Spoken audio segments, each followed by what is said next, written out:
Imagine being in a courtroom, judged not by your actions, but by the color of your skin.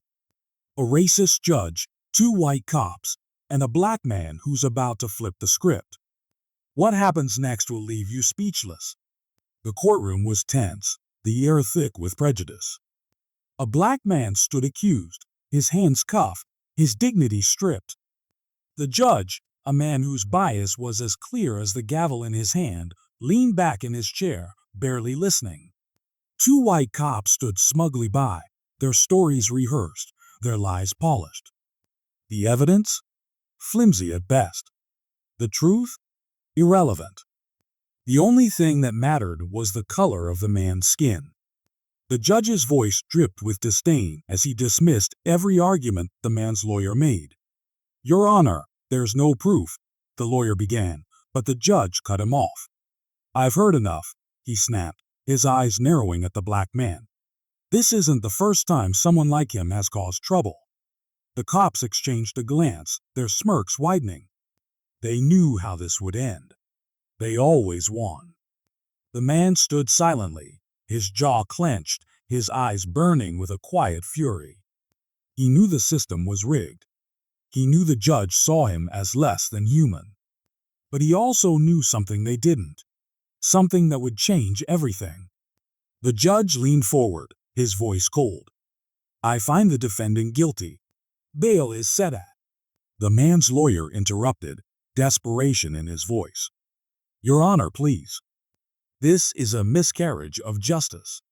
The judge slammed his gavel. "Enough. One more word, and I'll hold you in contempt." The room fell silent, the weight of injustice pressing down.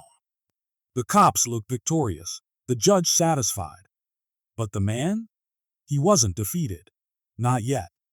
What would you do if you were in his shoes? Would you stay silent, or would you fight back? Comment below, what's your move? The tension in the courtroom was suffocating. The judge had already made up his mind, his prejudice etched into every word he spoke. The black man stood there, his cuffed hands resting on the table, his expression unreadable. The lawyer was frantic, scrambling to present evidence, but the judge waved it off like it was nothing. "Your Honor, we have witnesses who can testify," the lawyer started, but the judge cut him off with a sharp, "I don't have time for this." The cops leaned against the wall, their arms crossed, their faces smug. They'd been here before. They knew how this worked. They'd planted the story, twisted the facts, and now they were just waiting for the judge to seal the deal. One of them even chuckled under his breath, as if this were some kind of game. The man, though, didn't flinch. He didn't beg. He didn't plead. He just stood there, his eyes locked on the judge, his silence louder than any outburst. The judge noticed it too, and it seemed to irritate him. "Do you have anything to say for yourself?" he sneered, his tone dripping with contempt. For a moment, the man said nothing. The room held its breath. Then, slowly, he reached into his pocket. The cops stiffened, their hands instinctively moving to their belts. But the man didn't pull out a weapon. He pulled out a small leather badge holder. He flipped it open, revealing the gleaming insignia of the United States Department of Justice. The room froze. The judge's face went pale. The cop's smirks vanished. The man's voice was calm, but cutting as he spoke. "Your Honor, I'm a U.S. attorney, and I'd like to discuss the blatant misconduct I've witnessed in this courtroom today." The judge stammered, his confidence crumbling. The cops looked at each other, panic flashing in their eyes. The power dynamic had shifted in an instant, and the man wasn't just a defendant anymore. He was the one in control. What would you do if you were in that courtroom? Would you stay silent, or would you expose the truth? Comment below, what's your next move? The courtroom was dead silent. The judge's gavel hovered in midair, frozen as if time itself had stopped. The cops, who moments ago were smirking with confidence, now looked like they'd seen a ghost.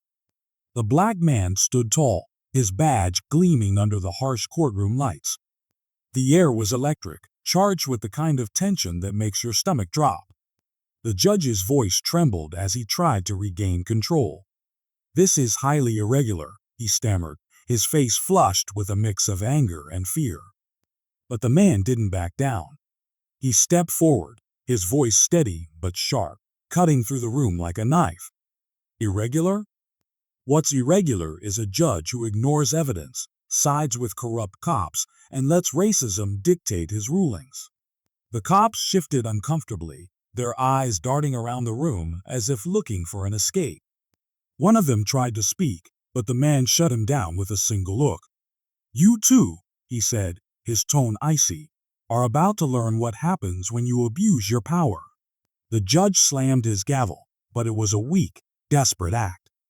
"Order! I demand order in this courtroom," he shouted, but no one was listening anymore. The man turned to the gallery, his voice rising. "This isn't just about me.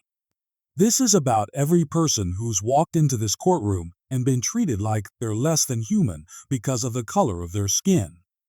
Today, that ends." The room erupted into murmurs, the tension boiling over. The judge's authority was crumbling, his prejudice exposed for everyone to see. The man turned back to the judge, his eyes blazing. "Your Honor, you have two choices.